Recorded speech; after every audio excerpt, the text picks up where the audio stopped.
সরাসরি হুমায়ুন কবিরের কাছে চলে যাব। হুমায়ুন, একটা কথা বলুন, গত সপ্তাহে এই অনুষ্ঠানে যখন বসেছিলেন তখন ভেবেছিলেন যে এই মসজিদের আবেগে এত মানুষ, কেউ ওই ইট ভাটার ইট মাথায় করে, কেউ টাকার বস্তা নিয়ে কাতারে কাতারে শিলান্যাসে হাজির হয়ে যাবেন, এবং যে টাকা গুনতে গিয়ে, আমি জানি না সংখ্যাটা আপনি বলতে পারবেন এখন কত বেড়েছে, 48 ঘন্টায় 2.5 কোটি গুনে উঠতে পারবেন আপনার লোকজনেরা?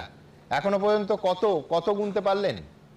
নমস্কার। নমস্কার সুমনবাবু, আপনার প্রশ্নের উত্তরে আমি জানাই যে আমি এতটা প্রত্যাশা করিনি। আমি যখন 2024 সালের 12ই ডিসেম্বর কলকাতায় এই বাবরি মসজিদের ভিত্তি স্থাপন করব, 6ই ডিসেম্বর 2025, তখন আমার এটুকুই ইচ্ছা ভিডিওটা ছিল। যদি ভালো লাগে আপনাদের একটা সাবস্ক্রাইব করে দিয়ে যান।